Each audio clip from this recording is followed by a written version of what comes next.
नमस्कार, दिन भर की बड़ी खबरों में आपका स्वागत है। मैं हूं अंशिता श्रीवास्तव। इस बुलेटिन में आज बात होगी पेगासस पर सुप्रीम कोर्ट की सरकार पर सख्त टिप्पणी की, गुजरात में नए सीएम भूपेंद्र पटेल की शपथ ग्रहण की, जानेंगे राहुल गांधी ने मोदी सरकार पर कसा क्या तंज और यूपी में शुरू हुई अब्बाजान पर सियासी लड़ाई। बात करेंगे उत्तराखंड बीजेपी में शुरू हुई तकरार की और कर्नाटक में बीजेपी विधायक के बड़े खुलासे की, और बुलेटिन के आखिर में बात कृषि कानून पर कांग्रेस के सवाल की। लेकिन तमाम बड़ी खबरों से पहले एक नजर सुर्खियों पर।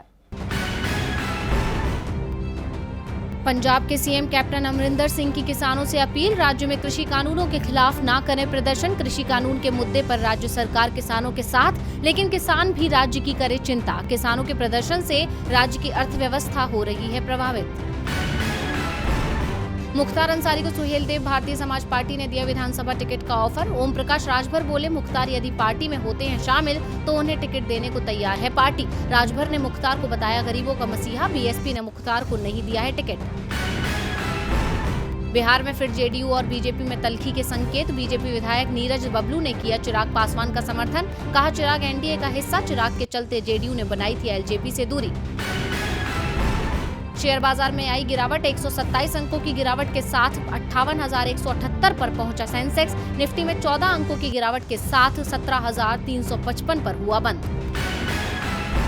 सुर्खियों के बाद अब बात आज की सबसे बड़ी खबर की। पेगासस जासूसी मामला सरकार के लिए मुश्किल बन चुका है। सुप्रीम कोर्ट में आज इस मामले की सुनवाई हुई थी। सरकार को हलफनामा दाखिल करना था, लेकिन अब सरकार ने अपना विचार बदल दिया है, जिसे लेकर कोर्ट ने नाराजगी जताई। सीजेआई ने तो यहां तक कह दिया कि हम इस मामले में अपनी ओर से ही फैसला सुना सकते हैं। फिलहाल कोर्ट ने फैसला सुरक्षित रख लिया है, तो सरकार ने क्यों कोर्ट में मारी पलटी, देखिए ये रिपोर्ट। पेगासस जासूसी मामले के चलते मोदी सरकार की परेशानियां विपक्ष ने पहले से ही बढ़ाई हुई थी कि अब सुप्रीम कोर्ट भी सख्ती बरतने लगा है, जिससे मोदी सरकार की चिंताएं बढ़ती जा रही हैं। आज एक बार फिर सुप्रीम कोर्ट में पेगासस को लेकर सुनवाई हुई, जिसमें केंद्र ने फिर से हलफनामा दाखिल नहीं किया। केंद्र सरकार ने कोर्ट से कहा कि हम विस्तृत हलफनामा दाखिल नहीं कर रहे हैं, हम निष्पक्ष लोगों की एक कमेटी बना सकते हैं जिसमें सरकार के लोग शामिल नहीं होंगे। लेकिन कोर्ट केंद्र के इस जवाब से संतुष्ट नहीं हुआ और कोर्ट ने साफ कहा कि केंद्र सरकार को कई बार मौके दिए गए, अब कोर्ट के पास आदेश देने के अलावा कोई और तरीका नहीं बचा है। आप कोर्ट में हलफनामा दाखिल नहीं कर रहे हैं, लेकिन कोर्ट को आदेश देना होगा। हम जानना चाहते हैं कि सरकार क्या कर रही है। कोर्ट ने इस दौरान सरकार के रवैये पर नाराजगी जताई और कोर्ट में हलफनामा दाखिल नहीं करना ही मोदी सरकार की इस मामले में भूमिका बता रहा है। साफ जाहिर है कि मोदी सरकार को डर लगने लगा है। बता दें कि चीफ जस्टिस एनवी रमन की अगुवाई वाली 3 जजों की पीठ ने इससे पहले 7 सितंबर को हलफनामा दाखिल करने के लिए केंद्र सरकार को और समय दिया था। इस सुनवाई के दौरान सॉलिसिटर जनरल तुषार मेहता ने कहा था कि कुछ परेशानियों की वजह से वह दूसरा हलफनामा दाखिल करने के बारे में निर्णय लेने के लिए संबंधित अधिकारियों से मिल नहीं सके। केंद्र ने कोर्ट में एक संक्षिप्त हलफनामा दायर किया था और कहा था कि पेगासस जासूसी आरोपों में स्वतंत्र जांच के अनुरोध वाली याचिकाएं अनुमानों, अप्रमाणित मीडिया रिपोर्टों और अधूरी सामग्री पर आधारित हैं। दरअसल पेगासस जासूसी मामले में एडिटर्स गिल्ड समेत कई याचिकाएं सुप्रीम कोर्ट में दायर की गई हैं, जिसमें केंद्र सरकार पर पेगासस के जरिए भारतीयों की जासूसी कराने के आरोप लगाए गए हैं। सरकार तो नहीं बता रही कि जासूसी किस किस की हुई। अब सुप्रीम कोर्ट को फैसला सुनाना है। नजरें कोर्ट के फैसले पर हैं, तो दूसरी ओर आज गुजरात में भी लोगों की नजरें टिकी थी। गुजरात में आज नई सरकार का शपथ ग्रहण था। पहले दावा किया जा रहा था कि भूपेंद्र पटेल मंत्रियों के साथ शपथ लेंगे, लेकिन आज सिर्फ सीएम का ही शपथ ग्रहण हुआ। तो क्यों लटका गुजरात में मंत्रियों का शपथ ग्रहण, देखिए ये रिपोर्ट। भूपेंद्र पटेल के हाथों में आज से गुजरात की कमान आ गई है। गुजरात के राज्यपाल आचार्य देवव्रत ने उन्हें सीएम पद की शपथ दिलाई। भूपेंद्र पटेल को विजय रूपाणी की जगह मुख्यमंत्री बनाया गया है और इस बार उनके पास सिर्फ 1 साल का ही समय है, क्योंकि 1 साल बाद ही गुजरात विधानसभा चुनाव होने हैं और 2022 में नई सरकार बनेगी। इसीलिए भूपेंद्र पटेल के कंधों पर अगले साल होने वाले विधानसभा चुनावों में पार्टी को जिताने की बड़ी जिम्मेदारी भी है, क्योंकि बीजेपी की ओर से साफ संकेत दे दिया गया है कि भूपेंद्र पटेल के नेतृत्व में ही बीजेपी गुजरात विधानसभा चुनाव लड़ेगी। राजभवन में हुए शपथ ग्रहण समारोह में केंद्रीय गृह मंत्री अमित शाह के साथ मध्य प्रदेश सीएम शिवराज सिंह चौहान, हरियाणा के सीएम मनोहर लाल खट्टर और गोवा के सीएम प्रमोद सावंत भी मौजूद रहे। आज के शपथ ग्रहण में सिर्फ भूपेंद्र पटेल ने ही शपथ ली, किसी अन्य मंत्री को आज शपथ नहीं दिलाई गई। इसके पीछे नितिन पटेल की नाराजगी को सबसे बड़ा कारण माना जा रहा है। दरअसल बीजेपी इस बार नितिन पटेल की जगह आदिवासी या पिछड़ा वर्ग से किसी विधायक को डिप्टी सीएम बनाना चाहती है। वैसे पार्टी की ओर से ये भी संकेत दे दिए गए हैं कि इन दोनों ही वर्गों से एक एक डिप्टी सीएम बनाया जा सकता है। पाटीदार समुदाय को सीएम पद दिया जा चुका है, इसीलिए डिप्टी सीएम पद पर भी इस समुदाय का दावा कमजोर पड़ गया है और इसी बात को लेकर नितिन पटेल नाराज चल रहे हैं। वैसे आज भूपेंद्र पटेल शपथ ग्रहण से पहले नितिन पटेल के आवास पर गए थे और नितिन पटेल ने भी मीडिया के सामने आकर कहा कि वो नाराज नहीं है, लेकिन पर्दे के पीछे दूसरा ही खेल चल रहा है। नितिन पटेल डिप्टी सीएम पद आसानी से छोड़ने को तैयार नहीं है और इसी के चलते आज मंत्रियों को शपथ नहीं दिलाई जा सकी।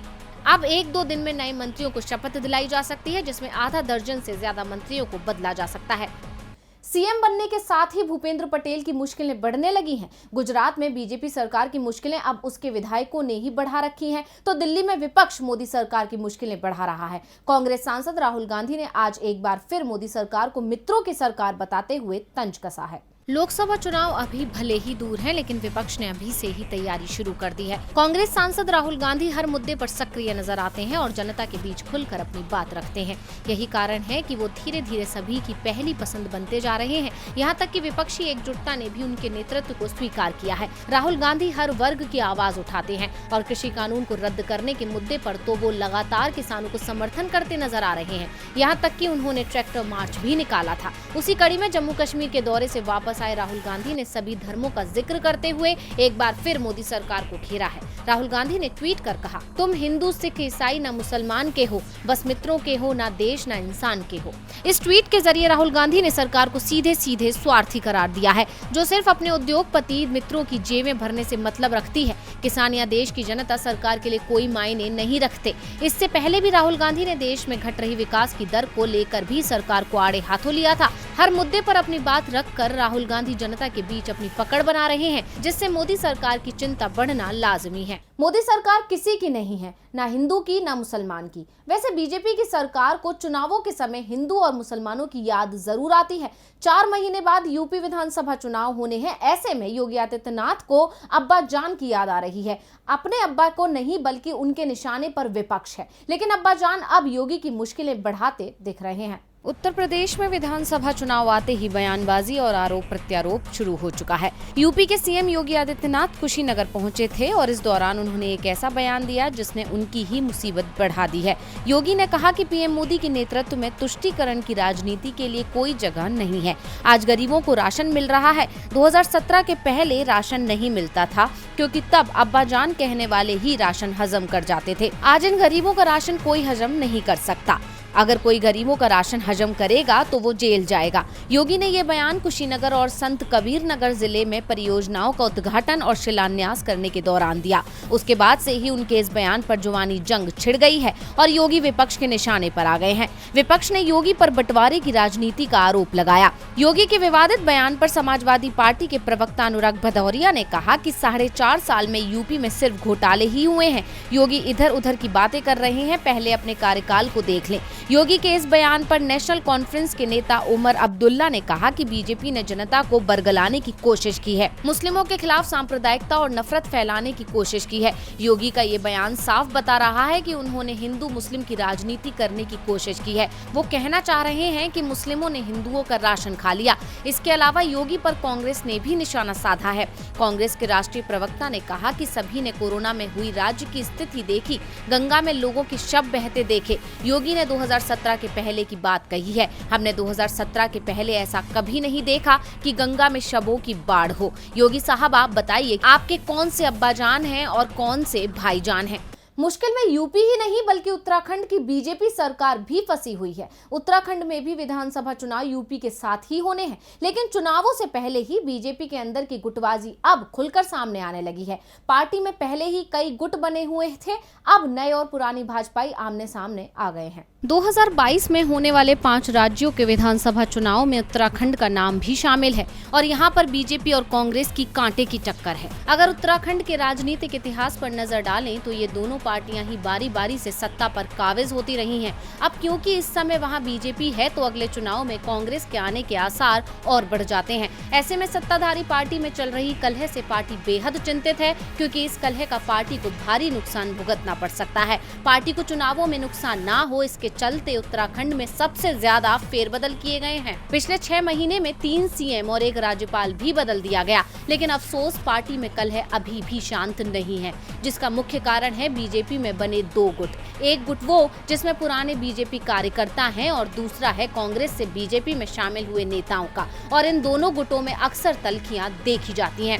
अब इसी के चलते कुछ बीजेपी विधायकों के पार्टी नेताओं के साथ विवाद के कारण मुश्किलों का सामना कर रही बीजेपी के लिए अब कैबिनेट मंत्री डॉक्टर हरक सिंह रावत व पूर्व मुख्यमंत्री त्रिवेंद्र सिंह रावत के बीच तकरार ने नई मुश्किलें खड़ी कर दी हैं। दरअसल कैबिनेट मंत्री हरक सिंह रावत ने अपने बयान में कहा कि बीजेपी के 2007 से 2012 के कार्यकाल के दौरान ढेंचा बीज गड़बड़ी का मामला सामने आया था। जिस विभाग का ये मामला था वो उस समय राज्य सरकार में मंत्री त्रिवेंद्र सिंह रावत के पास था।